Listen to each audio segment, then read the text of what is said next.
I'm Chikeitha Owens, licensed professional counselor and owner of Abundance of Hope Counseling.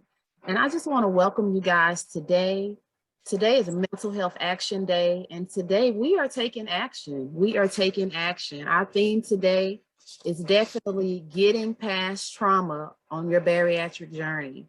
And so I have some ladies here that are bariatric professionals as well.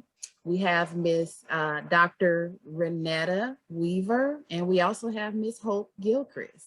And so we just thank you all for joining in with us today. We are all licensed professionals, and so we just decided to dive into this bariatric thing. And we want to educate you guys. We want to educate you and make sure that you are educated about the things that you are doing with your body, and that you are educated about just trauma, how trauma is related to bariatrics as well. And so first, I'm just going to I'm going to go ahead and allow them to introduce themselves. And so Ms. Hope, you want to go ahead and go first? Sure. My name is Hope Gilchrist, and I am a licensed clinical professional counselor. I am in the Baltimore, Maryland area. I have been doing therapy, counseling for well over 18 years in some capacity, whether it's been in a schooling setting, whether it's during my private practice. I've been doing trainings on mental health, things that do with mental health. And within the last, let's say 4 years or so, I've been doing evaluations for bariatric clients. And I'm also an international best-selling author.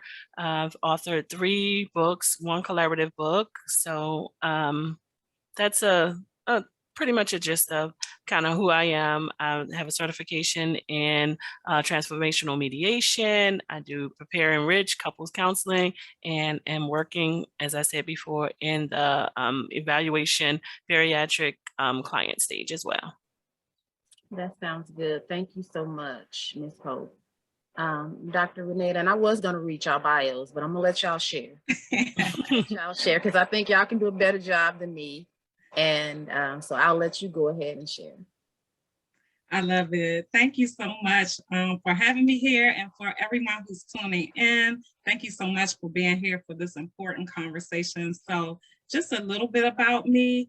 I wear 2 hats. One is that I'm an actual bariatric patient. I had surgery on June 16, 2016. So I'm about 5 years in. And I'm also a mental health professional. I'm a licensed clinical social worker. And right now I'm in private practice in Maryland, DC, and Virginia.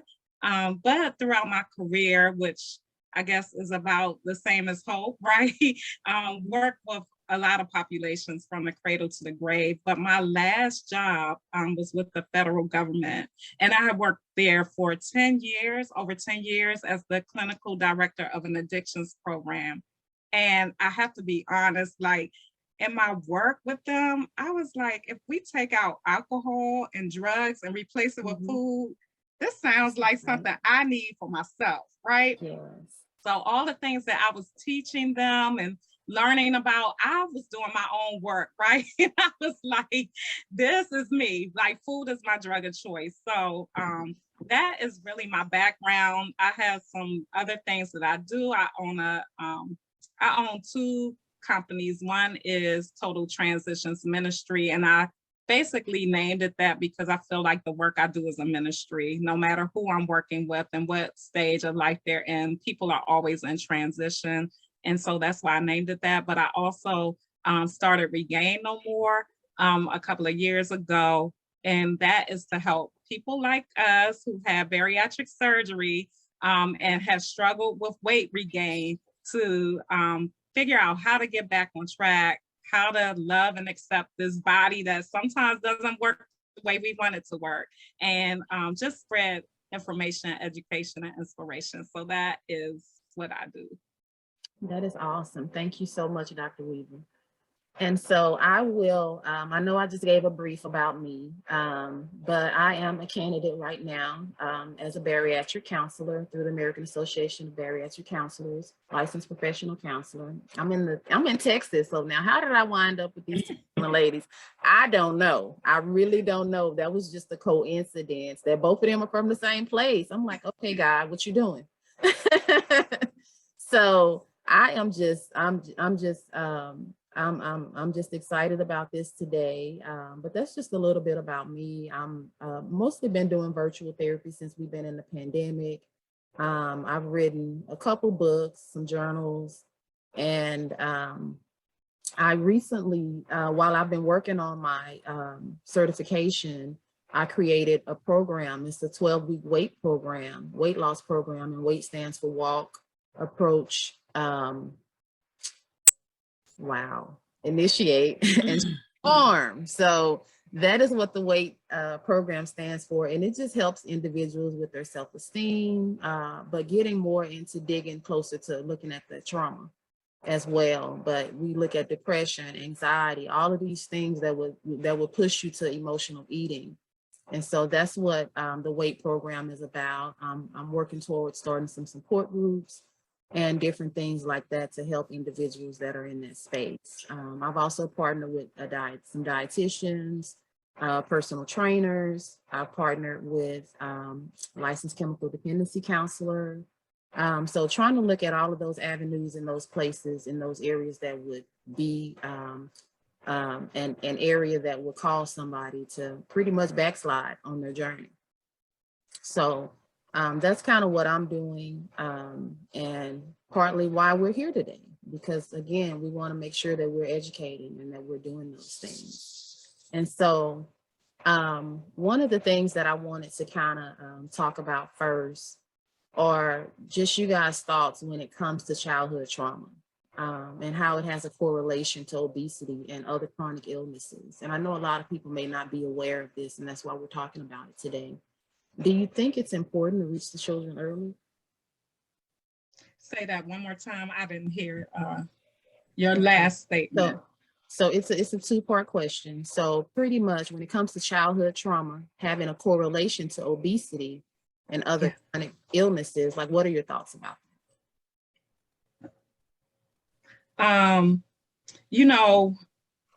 I think there's a high correlation between what happens as a child and you trying to cope with what happened and obesity, right? And so some people turn to other coping mechanisms. A lot of people who are obese, who became obese in their childhood, is because they had a situation happen to them. They didn't know how to handle it.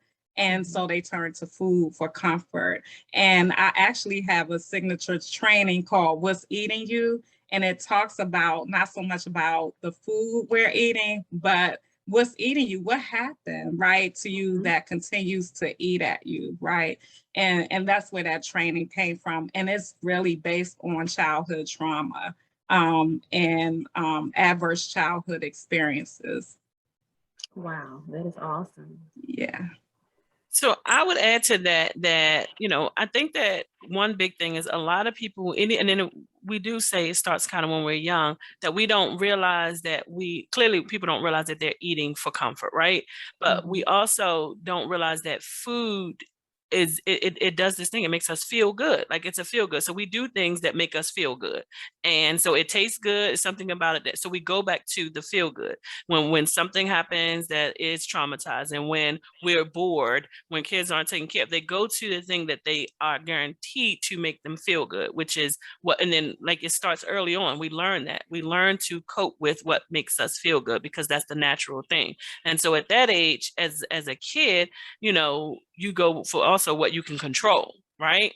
And so you can't just go outside and play all the time. You can't just go to somebody else's house, but you can reach and get you a snack. You can reach and get you something to eat. You can hide something to eat because you can then bring the feel good to you. So I think that there is a strong correlation between the thought processes we develop very early and the things that we experience, and we connect them to reaching for the feel good. And the first thing that we can connect to is food, because we know what that does, right? because you just know what that does. Mhm. So that's, kind of my thought on that.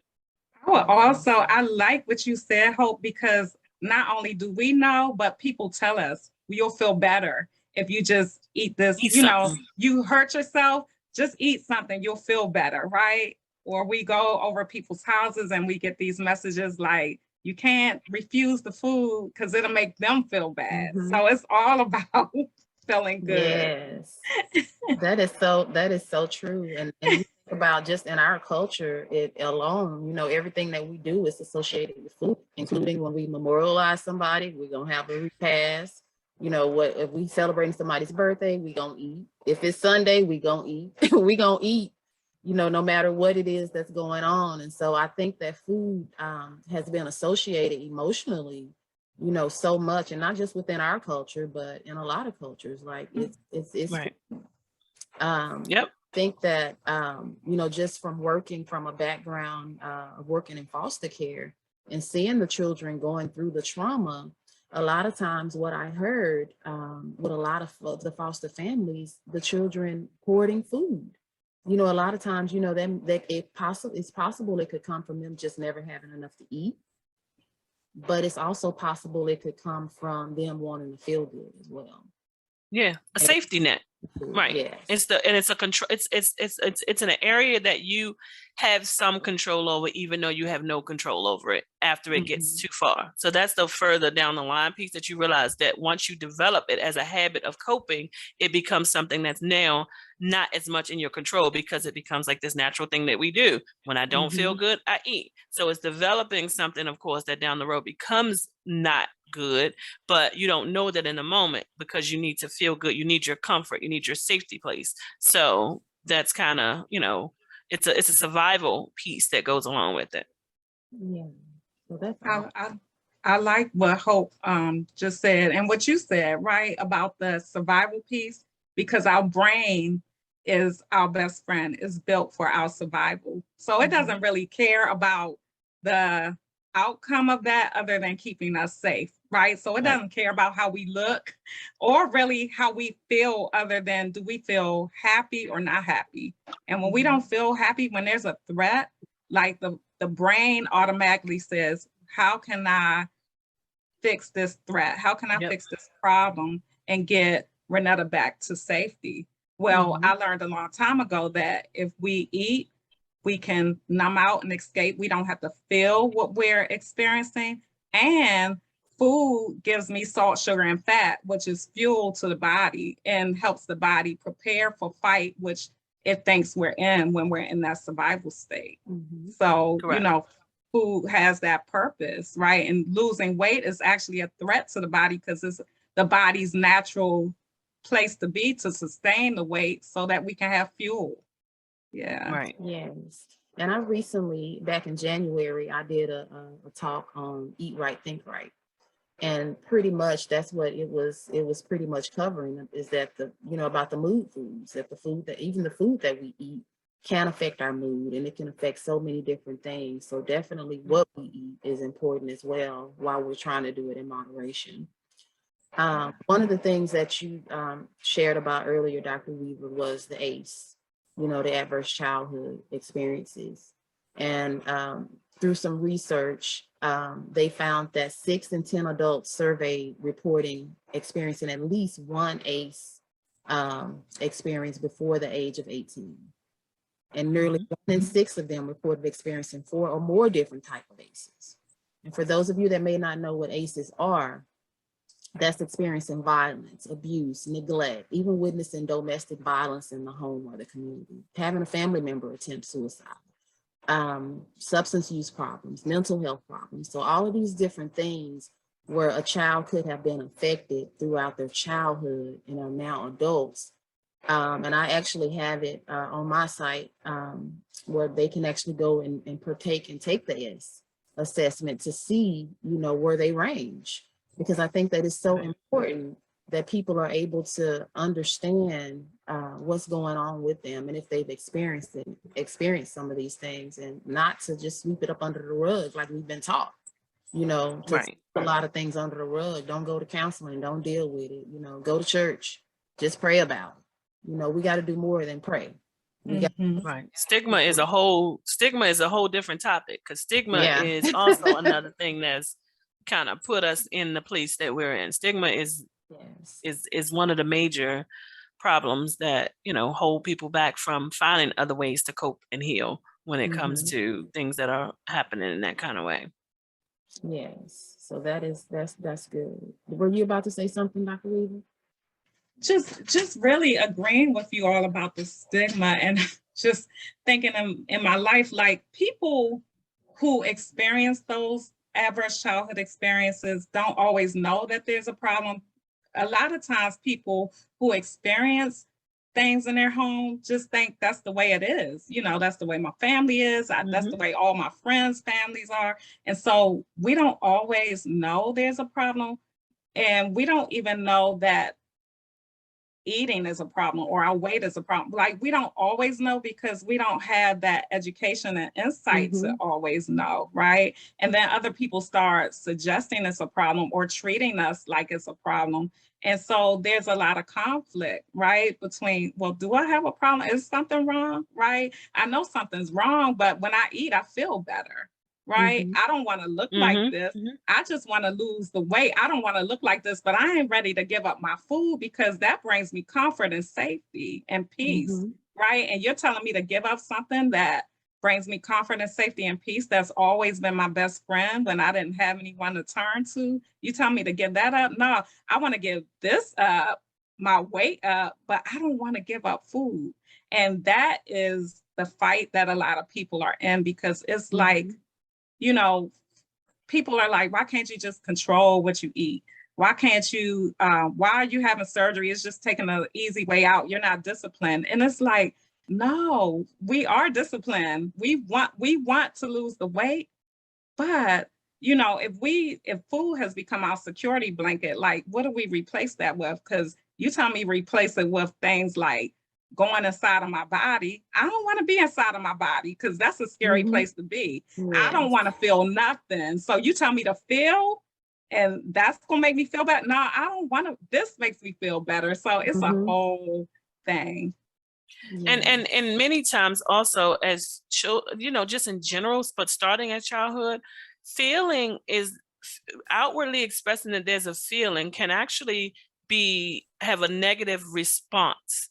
So we also learn to center inward, because if I say something's wrong, then it means that I'm attention seeking, or that it's not that bad. So people minimize my verbalization that there is something wrong. And so again, how people develop their own coping strategies, whether they're healthy or unhealthy. Sometimes like I said, we've minimized, we've muffled people in the sense of giving them an opportunity to outwardly express. So when you say, like you said, when you take away my comfort, and I'm also feeling like I don't have a voice because I've been somehow taught that, which then is ingrained in my brain, then I don't know what to do with that. So as you said, when we talk about what's easy route versus not easy route, there's a lot of mental that goes along in anybody, that whether you have a weight issue or you don't, but that goes along with the idea that if I have to say no, I have to give up something. What does that mean? Because that's a stressor to know that whether you have to give up alcohol, whether you have to give up food, whether you have to give up going out, whatever you have to give up, there's a mental struggle and strain that goes along with having to give that up, because it was in a place for some reason. And so when you try to figure out what now do I replace it with? What do I put in that place? It becomes a mental struggle, or something that I have to work on mentally to shift and restructure my way of thinking and way of being. Yes, that's good. That's good. And I just want to share that through going through this bariatric program, they had a really nice video that highlighted some of the things that people can do to help with reframing that mindset.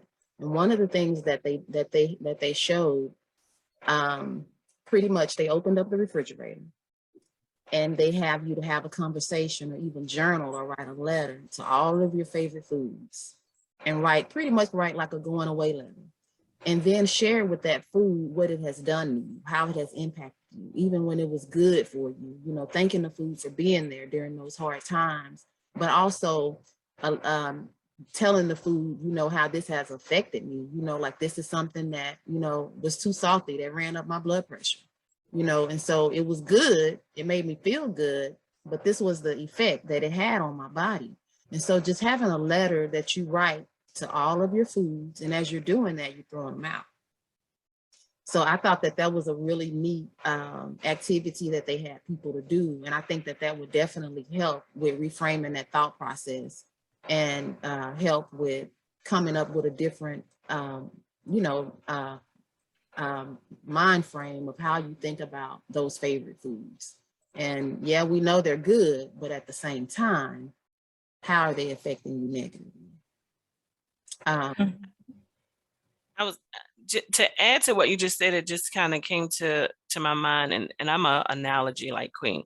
And so one thought I had that people can connect that thought that you just said to, and just this whole process of giving up is grief, right?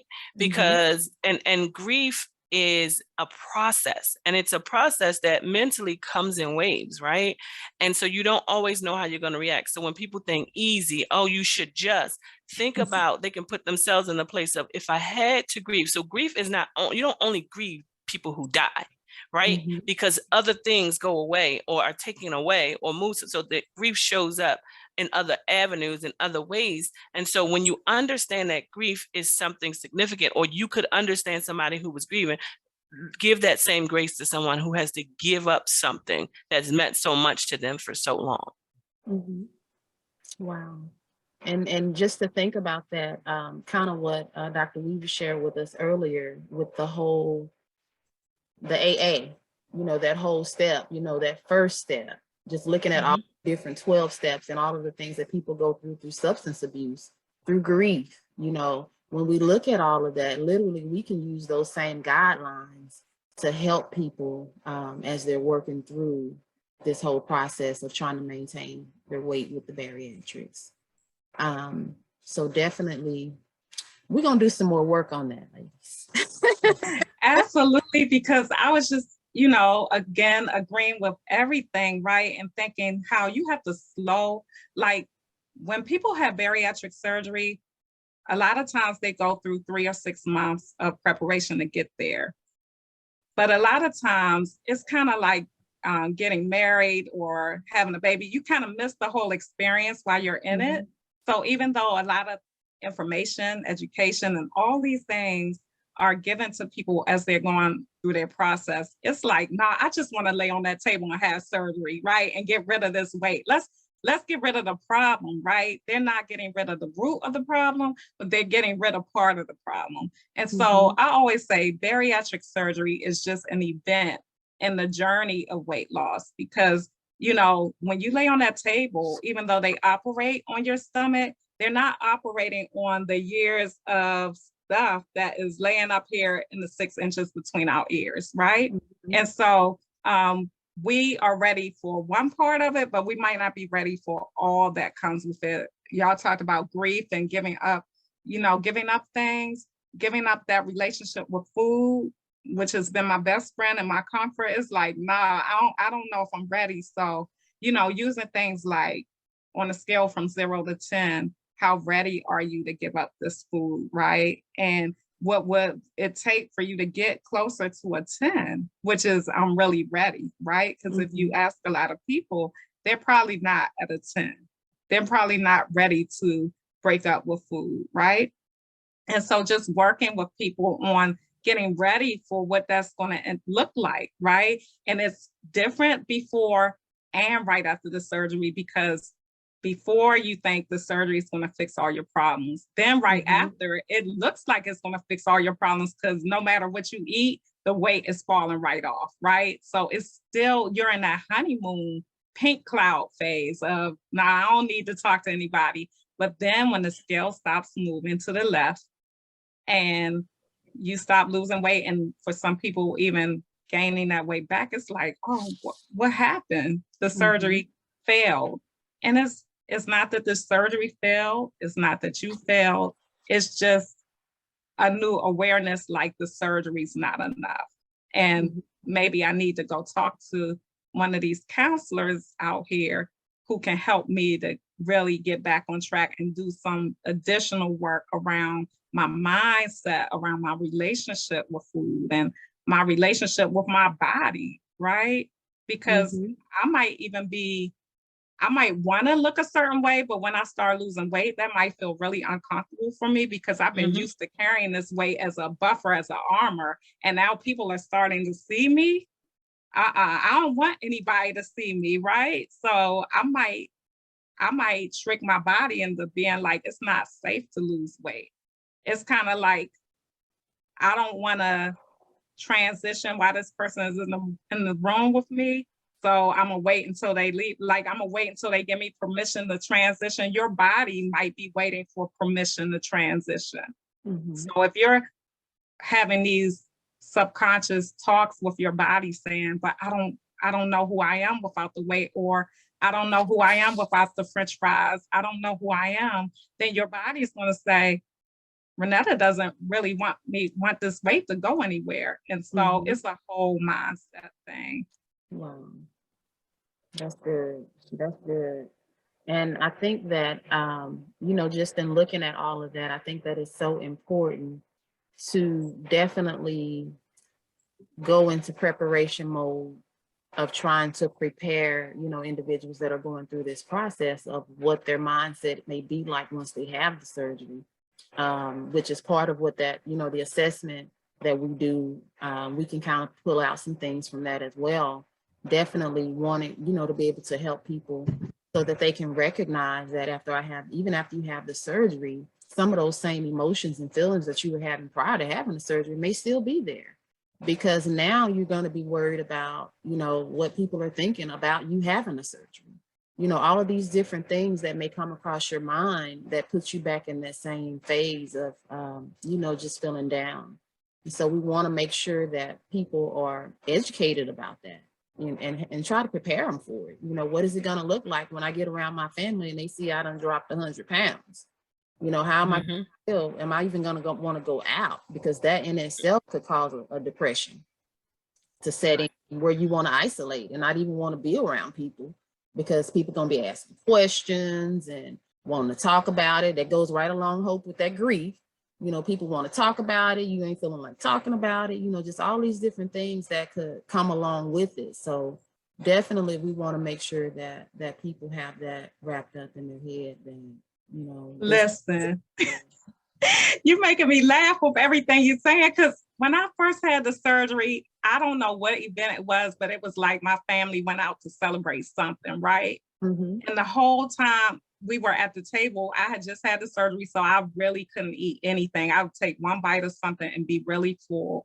And so the whole time my family was at the table having this dinner, this celebration, I was just staring at people's plate. And I was mourning, I was grieving the loss of, I can't eat. Like, I cannot eat. I was physically full. And not mentally full, but physically full. Like, if I tried to take a bite of something, it just was not going to work. And that really upset me. And so I remember crying about that the next day. And someone saying, well, nobody told you had that surgery, right? And I was like, I don't regret having the surgery. I'm just having a difficult time breaking up with food. Like, it is a real thing. Is a real thing. You can be at a table, a room full of people, and be so obsessed with what's on that plate, and you can't have it. That hijacks your mind. Right. And one of the other things is, like, some people eat to not be seen, like they gain weight to not be seen, because depending on when we talk about trauma and things like that, sexual abuse, so we eat sometimes to, and then I know that people, I know that I'm big and I know that but then people don't see me. Sometimes people do think that way. People don't see me. And so having to go through this process, because now they decide I want to save my health, but that also means that now people may see me, and then they may there may be an attraction to me, or they may be, again, that they just see me, and then that means something different. So I got to work mentally through, what does it mean to be seen, and now have to step up in a different kind of way. There's that. that people have to kind of be able to work through. What does that mean to now be? So it's so many layers to the reality of having a moment of, you know, like I said, when people, like we already, you know, both of you said, when people say, oh, this is the easy way out, you just go do that, da, da, da. There's so many layers to it, and that people have to work through. And so people who do have it, you know, getting in therapy is very much encouraged. When I do, you know, my evaluations, I always say to my clients, you know, if it's just somebody that's not a client of mine or just do an evaluation, come back after it, if you're willing, after a couple of months of having your surgery, so we can check in. So that, because it's a thing. It's mentally, there are things that happen, and your reason for eating starts to show up. And then you have to deal with that, because again, we don't, you don't deal with the reasons why you're going through the process. Like you said, you just kind of boom, boom, boom, boom, boom. And then now I'm sitting in the quiet and my reasons for eating start to show up, but then I can't. So then it's like, hey, am I regretting this? What did I do? You know, that kind of thing. So it just changed, the dynamics change a little bit, and you have to work through those emotional feelings and what it means. Because people hear the word emotional eating and think, oh, I got sad, so I ate. But it's deeper than the surface of emotional eating. And that kind of reminds me of that anger iceberg. When we look at those underlying emotions that are connected to that emotional eating, that there are deeper roots. As Dr. Weaver shared, it's some roots to it, and we got to pull the root up so that it can stop growing. Because if we don't take the power away from that situation, then it's going to take power over us. And so I think that that's so important. And I think while we're on this subject, what are some tools or some tips that somebody who's considering having the surgery that you would share with them? So, you know, my big thing is knowing your why, right? What is your reason for having the surgery? Because you want to be really clear about why you're doing this, and make sure you're having it for you. So if other people, if you're doing it for anyone or anything outside of yourself, someone or somebody might, you know, something might get you in the door, but in order to stay in the door and to stay with this process, it really has to be something inside of you that is desiring this, right? And for most people that have, well, I don't have stats on this, okay, so forgive my most, but I'm thinking for most people who are having surgery, that it really is for them, that they haven't even told anyone, maybe their higher power, but really haven't talked about how they feel being in a body, being trapped in a body, being trapped in their relationship with food and all of that stuff. They probably never talked out loud about that, because when they went to the doctor, there was a lot of shame and guilt that was given to them, you know, a lot of education about, don't you know this is causing you high blood pressure, diabetes, high cholesterol, don't you know this is going to shorten your life, don't you know you're overweight? Like, by the time somebody gets to having the surgery, they already know all that, and they still have a challenge with overcoming the food. So one of the tools that I would say is knowing your why, being clear on your why, and going to a place that understands your why, that understands you and your why. So to me, that's like going to a bariatric clinic, right? Because they're there because they understand you and your why. Going to one of the counselors you see, you know, on the screen, somebody who is trained to understand you and your why, who's trained to understand how trauma relates to this, but you might not be ready to go that deep right now. And that they would just sit with you wherever you are on your journey and help you navigate that thing, right? So to me, knowing your why and being with someone who knows and understands that is to me where it all starts. That's just one of the tools, right? There's some other tools like HALT is one that I definitely want everyone who's watching this to remember, because it's something that I used a lot and when I was working in addictions. And again, you take out the drugs and alcohol and replace it with food, and you can still use this. HALT talks about being hungry, angry, lonely, or tired, right? And so before you you know, just becoming consciously aware is one of the ways that you can break up with habitual patterns, just being aware, right? And so HALT is a great tool to help you be aware. And before you eat, you want to ask yourself, you know, am I physically hungry or am I head hungry, right? And for people who have this relationship with food, I don't know if we're ever really physically hungry because, you know, we eat and then we think about what we're going to eat next, right? And so I don't know if we give our bodies a chance to be physically hungry, and that a lot of our eating comes from head hunger or heart hunger, right? We need something to fill us up. And then being angry, is there an emotion we didn't deal with, right? Are we angry at something somebody said or something that happened, right? And we're not dealing with it, so now that anger is dealing with us. Are we lonely? Do we need to connect with someone, right? Do we need to connect with ourselves? Like, what's that loneliness about? And are we tired? Are we getting enough sleep, right? Because not getting enough sleep can really throw us out of whack and cause us to eat more and cause our metabolism to go down. Or are we just emotionally tired, like tired of things that are going on in and around us, right? So checking in with ourselves to be aware of why I'm getting ready to eat this food, right? So and that's enough, you know, identifying that reason might be enough to have you put the food down and to deal with what's dealing with you. Okay, that's good. And I think that it's important also, as you shared about the physical versus the head hunger, that people even know what that is, you know, and not even knowing, because we have to be able to identify with our body and knowing when our body is speaking to us. And I think the normal hunger pains that we think are hunger pains are not necessarily hunger pains. It could be your body being deprived of something else. It could be liquids or water that your body needs, but we may take that in as, okay, I need to eat.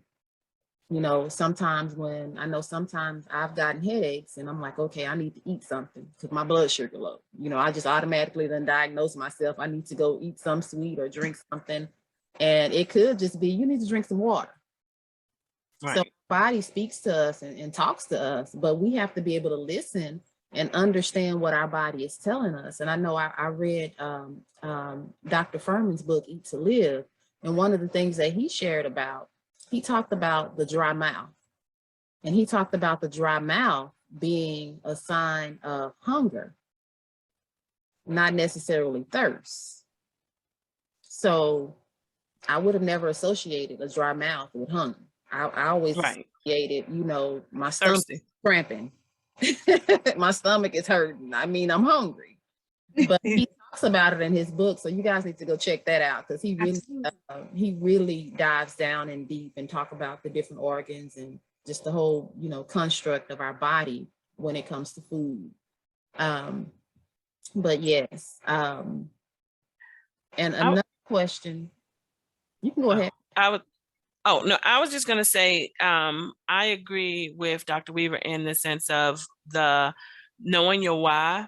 And also when you know your why, it's one thing, because in some cases, which like you spoke about, like we don't always choose it, right? Because it's your health that's saying, do this. So being mentally ready doesn't always mean I'm mentally ready. It means that I know I have to, which is one thing. Just like we know we got to get up and go to work, even though I want to go or I don't want to go, I still got to do it. But and so sometimes I go kicking and screaming, but then I come home and then my day kind of is what it is, right? Or you go to work and it is what it is. But with this, then, you know, there's that shift that once I did it because I had to do it, but now I got to live with the after, right? And so it's, one of my biggest recommendations is for people to get into counseling. It is because there's so many emotions that you have the potential to experience, and you want to be in a safe space to get support with those. Support groups, I think, are important as well, because you have people who are like you. So the like mind, to understand that this is what you're going through. Unfortunately, the people around you don't always understand. just like anything else, sometimes when we deal with depression, when we deal with anxiety, when we deal with just other things, mental health, people don't necessarily understand, because as I've spoken in many of my platforms, that mental health is a bleed that you can't see, right? Mhm. And so every other physical health ailment, in most cases, you can see it in some way. You can see a cut, you can see a bruise, you can see a break, you can see those things, but mental health is a bleed that you can't see. And so when you talk Yes. to people about what your struggle is and what you're going through, they don't necessarily understand the depth of what it means to have to give up your food, to have to give up your place of comfort, to give up your safe space, to not understand that I'm not hungry. Like, I've had moments where I've said to my kids, I say, I'm hungry. And I'm like, are you hungry, or do you just want something? Like, Mhm. there's a difference. And then what's the difference? I'm hungry, I want something, but there is a difference. And we have conversations about there being a difference, that there is, I want something because my mind is telling me I need to fulfill myself somehow. And food becomes the first thing in many places. Again, people have other vices and other things that they have to break free from. And again, and there are groups for those places. And so Mhm. people have to see obesity and see, weight as the same, on the same level, like you said, as a drug addiction, alcohol addiction, shopping addiction, sex addiction, all of these things. There has to be safe spaces for people to go and realize that this is difficult. So when people say things to people like, well, you did this and you decided to do this, it's so damaging. So for Mhm. people who are listening to note that, you said you did this to yourself. Yes, there was a decision to do this in some way, for people to make that decision, but there's so much that goes along with it. So support people in that way. Give them grace, because a lot of people are doing it and aren't saying anything for people for that same reason, that people won't understand. And people will Mhm. love you sometimes while you're fat, and then can't stand you when you're skinny. So again, there's that. That's a whole nother the piece that goes along with that. Like, you could be the fat cousin, the fat friend, the fat aunt, and we all good. And then when you lose your weight and you build some of your confidence that you lost in the process Yes. of eating away everything, people don't know you and they say you changed. Yeah, I have, because Mhm. me, the person that was in there struggling, that's working on me and that's doing the work, starts to show up and show out. So it doesn't mean that I'm trying to figure me out. Support me. Be my person and say, you go girl, you go guy, you got this. So, Mhm. those are my recommendations, my thoughts on, hey, these are some things you do. But I'd say the first, things is to get you some support groups, get you some therapy, get in places that will support you and encourage you in that space. Wow, that's good. That's good. And I think that I agree with both of you guys. Support is so important. Um, yeah, because your personality is gonna change. Your person, you're gonna start putting on new clothes and stepping out and taking some nice pictures, and people not gonna like that. So Right. definitely you gotta be ready for that part. You might lose some friends along the way, some of those that you thought were your friends. So yes, so we got some questions coming in. I'm gonna share this one. Um, it says, how do you keep going on when the addictive eating habits haunt you? Why is there no set way to fight food obsession? I use food to celebrate, to soothe, and to express anger. Will that ever change? I obsess, I crave, I cry, and I pray. What else can I do?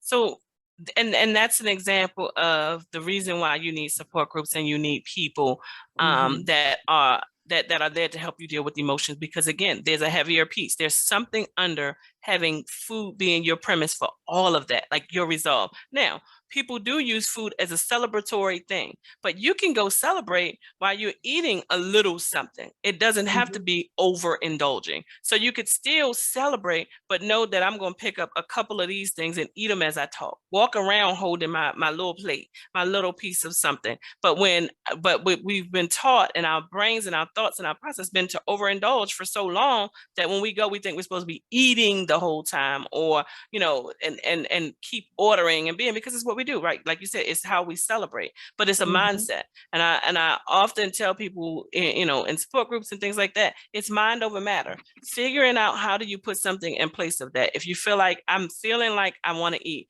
ask yourself, what's happening with me? Get in touch with your body, get in touch with your space, get in touch with your mind. Is there a lot of stress that I'm experiencing?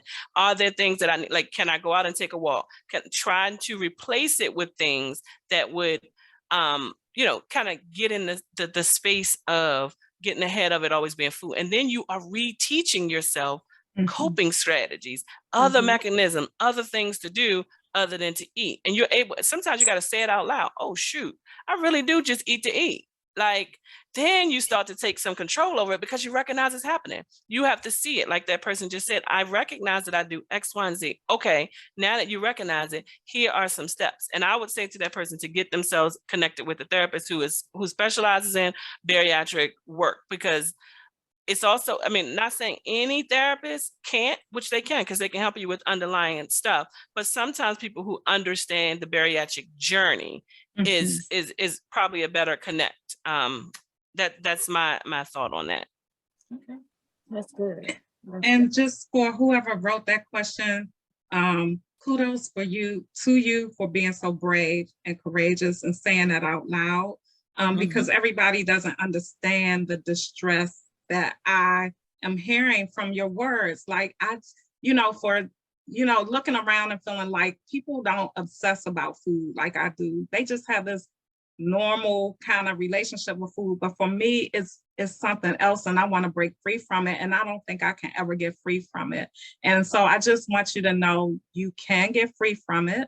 And that consider this, that there are stages of change, right? There's a stage where people don't even know they have a problem. People, telling you have a problem, and you like, who, me? I don't have no problem. And then there's another stage where you actually recognize you have a problem, right? Or a challenge, but you just don't know what to do about it. Like, it's there, but you're not sure if you even want to do anything to change it. And then there's, I definitely want to change. I'm ready to change. I just need to understand how to do it. And in your words, I'm hearing like you're ready to change. You just need to understand how to do it. And then there's another stage where you find out what's working for you, right? Because one size doesn't fit all. Everybody is unique.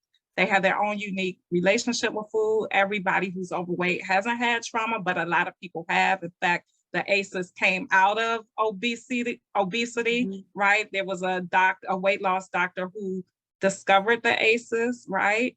And so, just knowing what stage of change you're in can really help, right?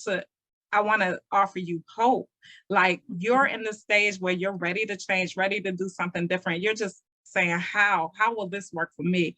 And like Hope said, connecting with her or another therapist, right? Just being able to talk about what stage of change you're in, and discovering what's going to work for you, your unique self. And I do agree, like, groups are so good because you get ideas from other people in the group, right? Not only do you recognize you're not alone in your struggle or how you feel, but you also get other ideas, right? Which is why I really absolutely love groups. But whether it's in a group setting or one-on-one with a bariatric therapist, right? Somebody who deals with addictions. And I do say that even with food, this is different, because with other addictive behaviors, you can stop doing those.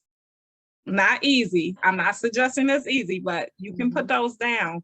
But food, you still got to eat. Right. And a lot of times you're living in an environment where there are other people who got to eat too. And they don't have a problem with food. They're not giving up nothing that they eat, right?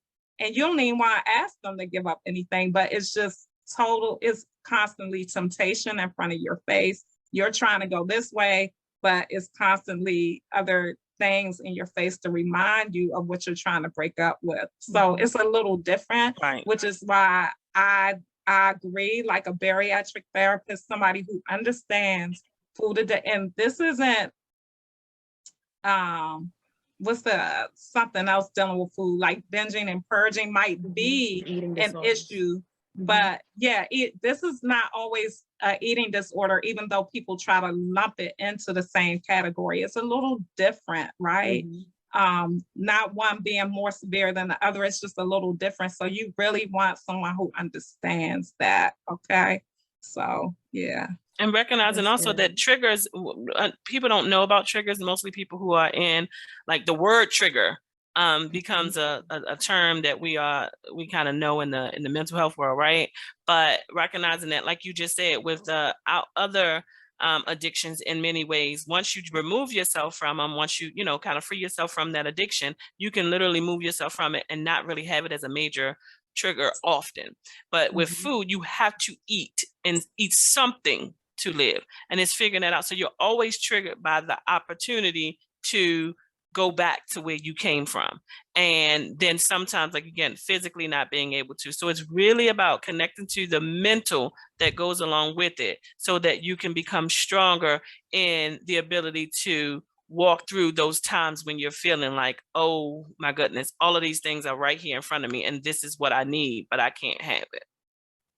That's good. And I think that just to speak on the triggers, because of the society that we live in, if you're watching TV, I mean, if you're watching TikTok, if you're watching Instagram, I mean, there's cooking shows everywhere. Everybody cooking something. It could be the worst thing ever. It could be a stuffed turkey leg with some macaroni and cheese and crab meat. I mean, they are cooking all kind of stuff. And so the food looks good, and it can send you right to the grocery store and going to go try it out. And so I think that it's important to be able to have some type of coping mechanisms in place, definitely some positive self-talk, Right. to get yourself so you can unwind out of that when you are, and if it's on TikTok, because I know TikTok got a lot of food videos. If you push you like on there, you finna keep getting them. So you need to pay attention to the things that you're doing that's creating the environment that you're around. You know, with the substance abuse, we talk about people, places, and things, removing yourself from that. And so I think with the food addiction as well, you kind of got to have that same mindset. Like, what is it, as Hope said, what is it that's triggering me? And when you find out those triggers, then you got to create, and I'm just going to say, a relapse prevention plan. Thinking about substance abuse, you got to create a relapse prevention plan to help you so that you don't go back down that same line.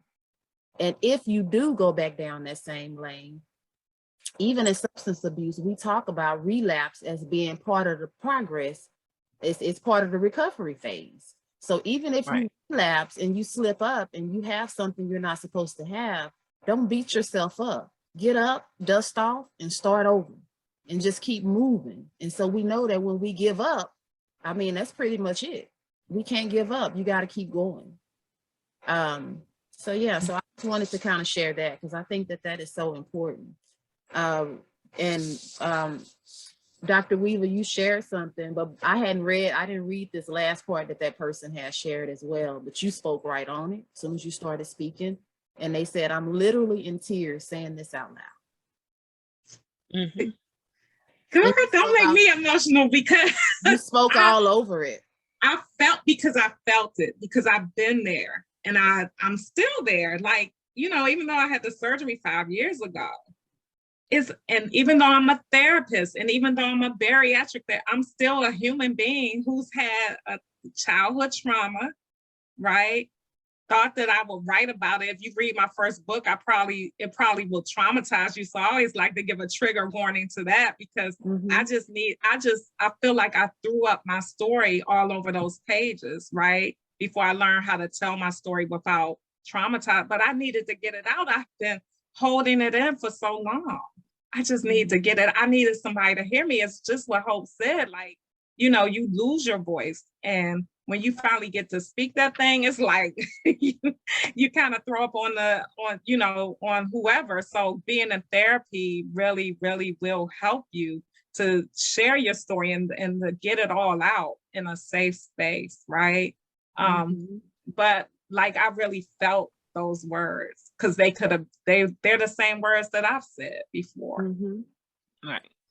So we have another young lady, that this one is coming from Facebook. She says, it sounds like bariatric surgery isn't going to help people unless they attend counseling as well. You all gave me good insight on this. My grandfather definitely ate a lot and died at 65 years young. So food and mental health is a real thing. If a person has diabetes or high blood pressure or any other pre-existing health condition, should they consult with their doctor first? My grandfather over 8 and eventually got diabetes and heart failure. Well, you have to anyway. So that's the good thing. If you have to consult a doctor in most cases. I mean, yes, they do things a little different overseas or, in other countries. However, more times than not, that's how we become part of the process to do evaluations. You have to have a mental health evaluation. You have to have your doctor, your primary care doctor's approval. You have to get, you got to get physical evaluations. Like, you got to get that stuff done in order for them to approve it and say that you're approved. So if you have health conditions, they will say whether it works or it won't work, not work or won't work, but that it's a good recommendation or not a good recommendation for whatever health condition you have. Yeah. Yeah. And I just want to speak to that. Like, I feel like bariatric surgery will definitely help you, right? Because what it will help you with is getting that weight off and regulating your hormones so that you can come off of that blood pressure medication, that diabetes medication, any kind of medication you're on, because it's true, obesity is linked with metabolic syndrome and all of those things that, the reason why obesity causes early death is because of the comorbidities, right? The high blood pressure, the cholesterol, the diabetes, the cancer, right?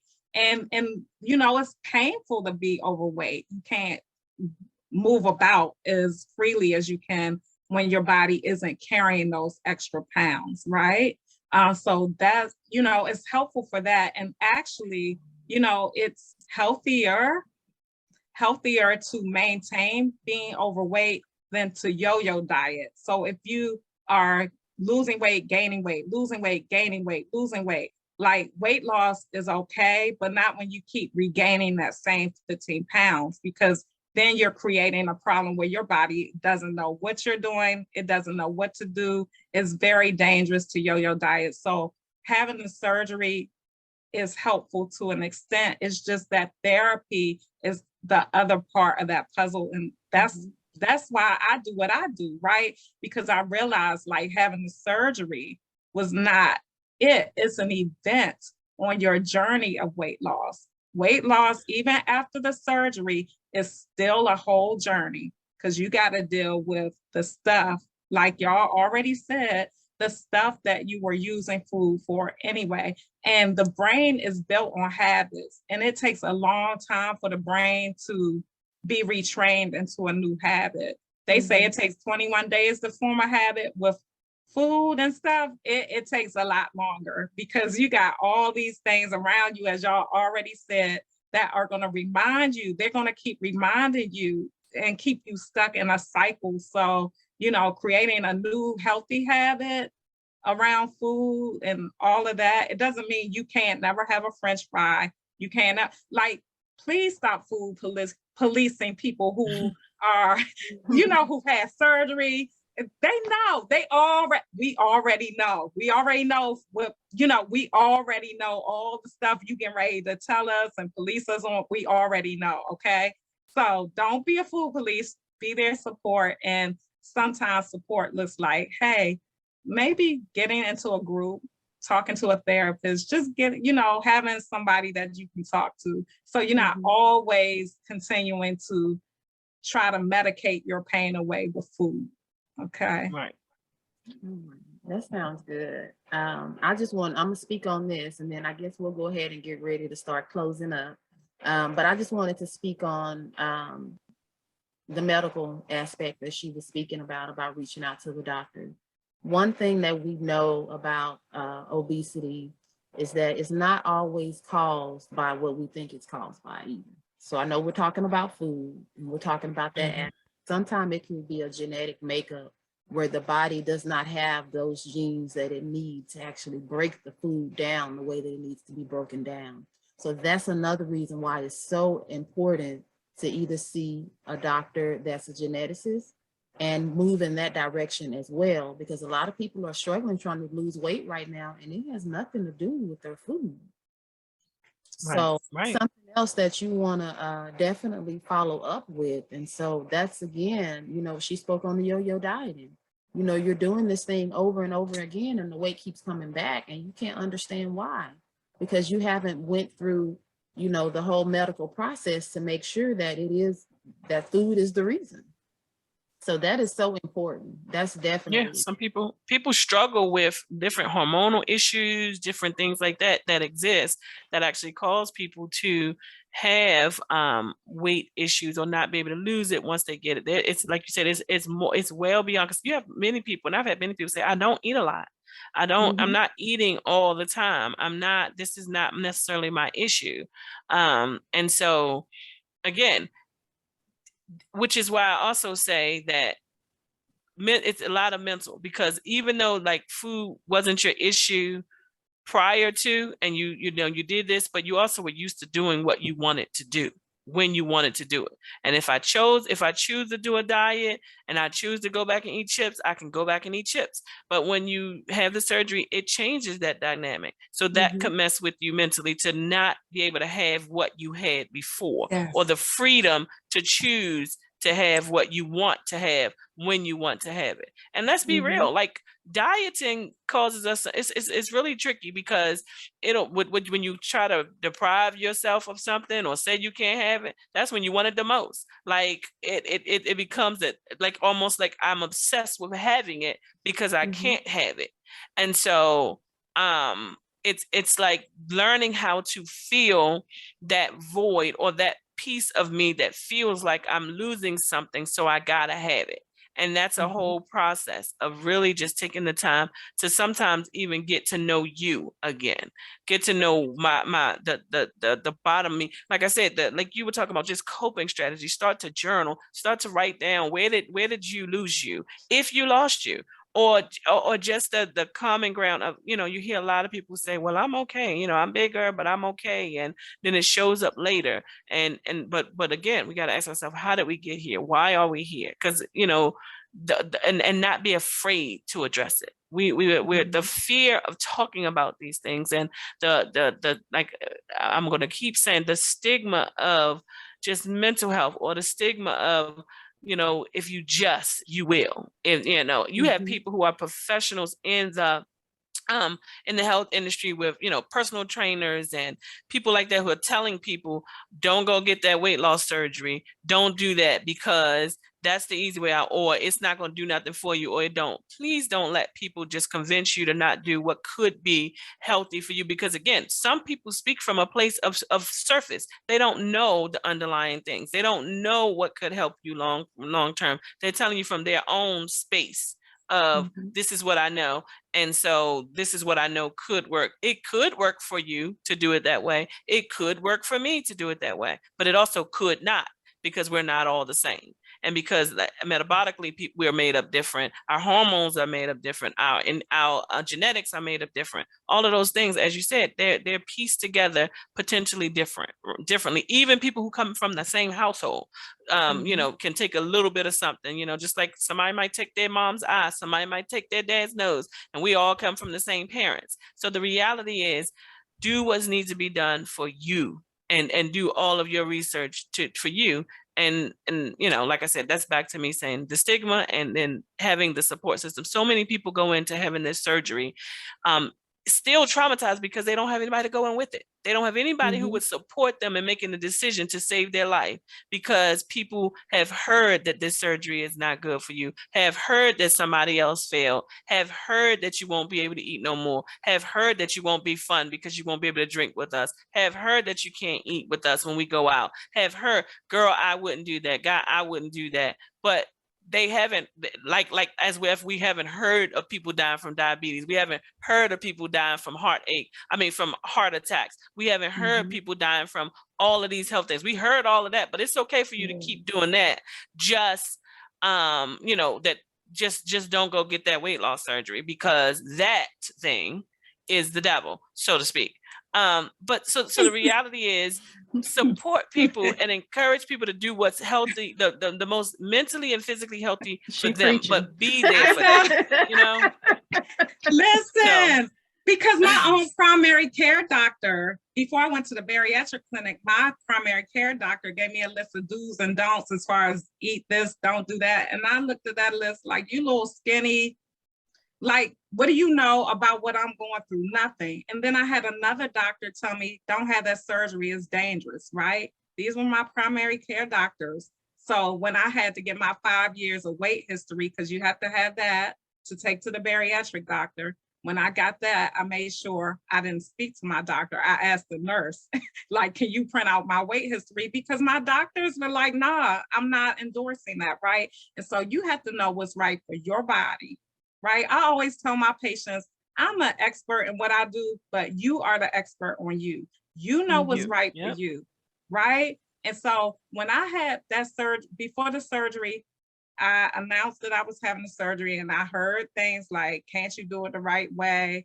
Why are you doing that? They were asking my husband, you letting her do that? And I was like, he was like, I can't tell her what to do, because he couldn't, because I told him to leave me too if he needs to. Because listen, I was the only one living in my body every day, carrying this weight. And I knew the pain, the emotional pain associated with what I was facing every day, as far as the weight on my body and feeling stuck when it came to food. Like I wrote my book, being trapped in a prison of pain is what it feels like, right? And I wanted to get free. So I was having that surgery, whether anybody showed up for me or not, whether anybody agreed with me or not, because I knew that if I was gonna die, like either way I was gonna die, because I already felt like I was the living dead. I was the walking dead. I did not have joy or peace, right? And I knew that that surgery for me was my last hope, because I had tried and failed at so many diets over the years. And I had dieted myself up to my highest weight before I had the surgery. So I knew for me that that was an option that was going to set me free, right? And it did. It just wasn't the whole answer. But let me tell y'all, the last thing I'll say is that when people say the bariatric surgery is dangerous because people die, they do. But let me tell you what else people die from. C-sections, right? Which has a higher rate of death than the bariatric surgery. Gallbladder surgery, which is a normal, regular process, but people die from that too at a higher rate than they do from bariatric surgery. So the next time, if you are a candidate or thinking about having bariatric surgery, just remember that people die from these normal, like C-sections, having a baby, having gallbladder surgery, that they actually have a higher rate of mortality than having the bariatric surgery. So remember that. Well, people die in car accidents too, and we drive every day. Yeah. I mean, touche, right? People get in a car and drive every day, and they run the risk of getting in a car accident and dying. It's a possibility. So it can go either way. We live, but and another big thing that people keep saying, the right way, the right way, the right way. Use weight the right way. What is the right way? And if anybody can come up with a definition of what the right way is, because the reality is, even when you do it without surgery, there are multiple ways, right? So how do we define right way? What is right way? What is the right combination, right? So also remember that when somebody says to you, if you happen to be someone who is having the surgery, had the surgery, thinking about the surgery around people, when you think about right way, please be able to come with the right way, whatever that is, because there's multiple ways to do that. And I think, just speaking on the right way to be healthy is, I think, is important, because the consequences of not having that surgery for a lot of people, when we look at the metabolic diseases, I mean, they could die from that. They could die from complications of obesity. Right. So, right. I mean, we can go down the line of the consequences and the possibilities of what could possibly happen. So either way, it's a risk. It's a risk if I don't have the surgery. And a lot of people are at that phase right now where the doctor has told them, if you don't have this surgery, you're going to die. Right. So, but sharing that with family and sharing that with friends, people don't understand. Yeah. And that's what I said. Yeah, the stigma Go ahead. that goes along with just the surgery itself. Yep. So I say my last take on it would just be, do what's best for you. Whatever choice you make is your right way. And saying that to people. And mental health is health, just like anything else. So and it is crazy because Dr. Weaver, you said, I knew that I was getting this, I was trapped in the surgery, had to give you an opportunity to work on your mental health after, because something that we don't necessarily work on. So it's like I'm eating and I'm soothing, even though, and I'm dying. I'm stuffing emotions. I'm stuffing all of this stuff. So after having my surgery, I finally had an opportunity to breathe and and release and have my what I call, I've always said, my verbal vomit. We know that eating, stuffing, and all of that has us walking around just nauseous all the time. And we just know that nausea don't feel good, but we stuffing, and we just ain't feeling good. And finally, to have an opportunity to, and this is just in mental health in general, to have an opportunity to have your verbal vomit, get it out. Allow yourself to work that through, and don't worry about how other people feel, because we know, again, the initial phase of vomiting, it don't feel good because some people just don't like it, but we all, in most places when we do it, be like, whew, once it comes up. So that little piece of breath, you can work on all the rest of the stuff right after that and what caused it and all of that, but the initial whew just feels good. So allow yourself opportunities to do that. That's good. I love that. I love that. And so I just want to say thank you to both of you ladies for coming on today. I know y'all got some clients y'all got to go see. we got to go to work, y'all. But we are so excited and grateful that y'all joined us today. And I just want to see, do y'all have any resources, any additional resources, maybe services that you guys are providing, or things that you would like to share? And also, you can share where people can reach you, which that'll be dropped down below, so you guys will be able to see that as well, how to reach them. But if you guys would like to share, feel free to. Well, you can go to my website, Regain No More, REGAINNOMORE, regainnomore.com. You'll see a drop down and you can subscribe to my email list if you choose to. If not, I have a little commercial on the website, which will be me telling a little bit about Regain No More. And so you can find me on all social media at Dr. Renetta or Renetta Weaver. So that's where I am. And I provide bariatric assessments and coaching and counseling around weight loss and life transitions. Awesome. And I'm on social media platforms as well. My name is Hope Gilchrist, and if you can find me kind of that way on Facebook, on Instagram, on LinkedIn. And my website is currently under construction, but in the next couple of days, it should be back up. But it's Hope Gilchrist Enterprises. If you want to, you can use that same Hope Gilchrist Enterprises at gmail.com and send me an email if you feel like you need to, or like I said, any of those platforms, you can send the message. I do evaluations as well, bariatric evaluations. I also do have a therapy practice, and I do talks and trainings and coaching and consulting. And so look forward to some new things coming soon as well. Yes, awesome. Thank you guys. And I would just say, you guys are here watching. If you're watching via Facebook, so you got my Facebook page. Abundance of Hope Counseling is where you can find me on Instagram as well. And I'm at, if you're looking for weight loss services, I'm at www.dfwweightloss.com. And that's where you can go if you're interested in my 12-week weight course, where you can go and find out more information about that. My regular counseling is abundanceofhope.com. So feel free to go there or email me at info@chikeithaowens.com. And again, all this information will be dropped for you all so that y'all can have access to this, because we want to make sure that you can reach out and get the service and the help that you need. But I just thank you all for participating today. And I don't think we have any more questions, or I think that we got all of them out the way that came through. But for any reason, if you guys still have questions, maybe watching this at a later date, feel free to reach out to us, and we will definitely get you some answers and help you get started on the right road. And so I just want to say thank you, and you guys have a blessed day. Thanks, Thank you for everyone. having us.